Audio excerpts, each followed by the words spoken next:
ਸ੍ਰੀ ਰਾਗ ਮਹੱਲਾ ਪਹਿਲਾ।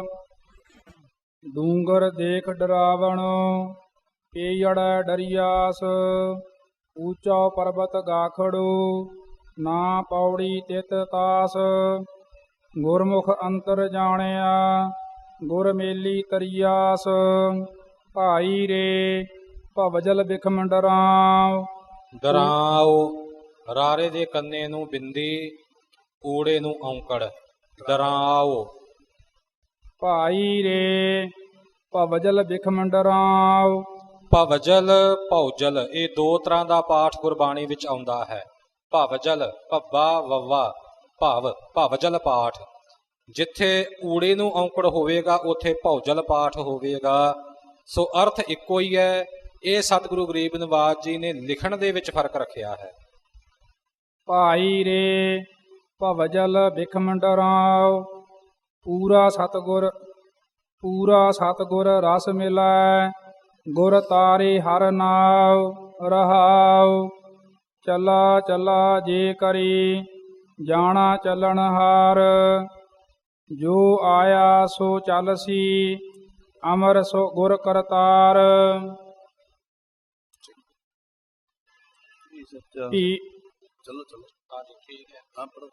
ਭੀ ਸੱਚਾ ਸਾਲਾਹਣਾ ਸਚੈ ਥਾਨ ਪਿਆ। ਭੀ ਸੱਚਾ ਸਾਲਾਹਣਾ ਸਚੈ ਥਾਨ ਪਿਆਰ, ਦਰ ਘਰ ਮਹਿਲਾ ਸੋਹਣੇ ਪੱਕੇ ਕੋਟ ਹਜ਼ਾਰ। ਹਸਤੀ ਘੋੜੇ ਪਾਖਰੇ ਲਸਕਰ ਲੱਖ ਅਪਾਰ, ਕਿਸ ਹੀ ਨਾਲ ਨਾ ਚੱਲਿਆ ਖਾਪ ਖਾਪ ਮੁਏ ਅਸਾਰ। ਸੋਇਨਾ ਰੂਪਾ ਸੰਚੀਐ ਮਾਲ ਜਾਲ ਜੰਜਾਲ, ਸਭ ਜਗ ਮਹਿ ਦੋਹੀ ਫੇਰੀਐ ਬਿਨ ਨਾਵੈ ਸਿਰ ਕਾਲ। ਪਿੰਡ ਪੜੈ ਜੀਉ ਖੇਲ ਸੀ। ਹਾਂਜੀ, ਇਹ ਪੜੈ ਪਾਠ ਸ਼ੁੱਧ ਹੈ, ਪੜੈ ਨਹੀਂ ਕਰਨਾ।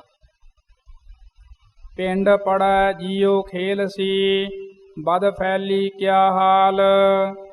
ਪੁੱਤਾ ਦੇਖ ਵਿਗਸੀਐ, ਪੁੱਤਾ ਦੇਖ ਵਿਗਸੀਐ ਨਾਰੀ ਸੇਜ ਪਤਾਰ। ਵਿਗਸੀਐ ਪਾਠ ਹੈ। ਪੁੱਤਾ ਦੇਖ ਵਿਗਸੀਐ ਨਾਰੀ ਸੇਜ ਪਤਾਰ। ਚੋਆ ਚੰਦਨ ਲਾਈਐ ਕਾਪੜ ਰੂਪ ਸੀਗਾਰ, ਖੇਹੂ ਖੇਹ ਰਲਾਈਐ ਛੋੜ ਚੱਲੈ ਘਰ ਬਾਰ। ਜਿਵੇਂ ਦੱਸਿਆ ਨਾ ਵਿਗਸੀਐ, ਇੱਥੇ ਤੁਸੀਂ ਨੋਟ ਕਰ ਲਿਆ ਕਰੋ ਕਾਪੀ ਤੇ, ਸੌਖਾ ਜੋ ਕੇ ਲਾ ਲਿਆ ਕਰੋਗੇ। ਕੱਸ ਕੇ ਬੋਲੋ, ਕਹਿਣ ਤੋਂ ਭਾਵ ਸੰਕੋਚ ਮੈਂ ਹੈ, ਕੇ ਲਾ ਲਓ, ਕੱਸ ਕੇ ਬੋਲਣਾ ਵਿਗਸੀਐ। ਹਾਂਜੀ, ਉਹ ਸੌਖਾ ਸਾਰਾ ਲਿਖਾਂਗੇ, ਟਾਈਮ ਲੱਗੇਗਾ। ਇਹ ਲਿਖ ਕੇ ਵਿਗਸੀਐ ਤੇ ਨਾਲ ਕੇ ਅੱਖਰ ਪਾਤਾ, ਉਹਦਾ ਭਾਵ ਹੁੰਦਾ ਵੀ ਕੱਸ ਕੇ ਬੋਲਣਾ, ਤੁਹਾਨੂੰ ਸਮਝ ਆ ਜਾਏਗੀ।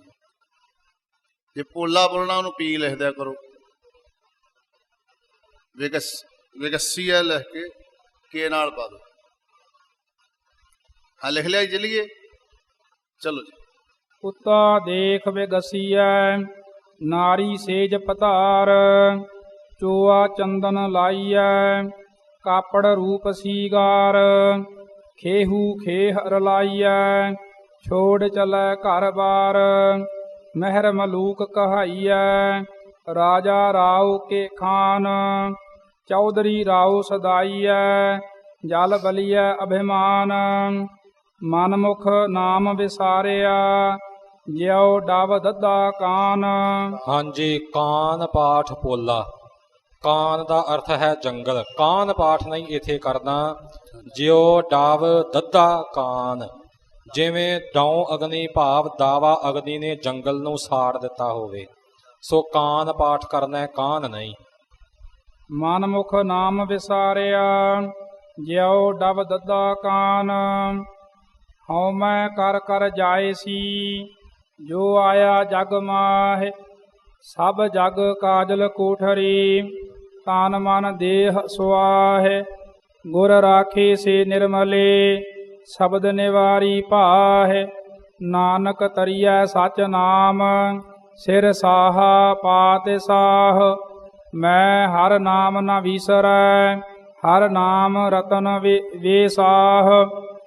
ਮੈਂ ਹਰ ਨਾਮ ਨਾ ਵੀਸਰੈ, ਹਰ ਨਾਮ ਰਤਨ ਵੇਸਾਹ, ਮਨ ਮੁਖ ਭੌਜਲ ਪਚ ਮੋਏ। ਹਾਂਜੀ ਬੋਲੇ। ਹਰ ਨਾਮ ਰਤਨ ਵੇਸਾਹੋ, ਹਾਹੇ ਦੇ ਔਂਕੜ ਦਾ ਖਿਆਲ ਰੱਖਣਾ, ਇਸ ਦਾ ਉਚਾਰਨ ਕਰਨਾ ਹੈ। ਹੋੜਾ ਵੀ ਨਾ ਲੱਗ ਜਾਵੇ, ਇਹ ਵੀ ਧਿਆਨ ਦੇਣਾ। ਹੋੜਾ ਵੀ ਨਾ ਬਣੇ, ਵੇਸਾਹੋ ਵੀ ਨਹੀਂ। ਤਿੰਨੇ ਹੀ ਸ਼ਬਦ ਜਿਹੜੇ ਨੇ ਪਾਤ ਸਾਹੋ, ਵੇਸਾਹੋ, ਅਥਾਹੋ, ਹਾਹੇ ਦੇ ਔਂਕੜ ਦੀ ਆਵਾਜ਼ ਆਵੇ ਜ਼ਰੂਰ, ਪਰ ਹੋੜਾ ਨਾ ਬਣੇ, ਇਹ ਖਿਆਲ ਰੱਖਣਾ।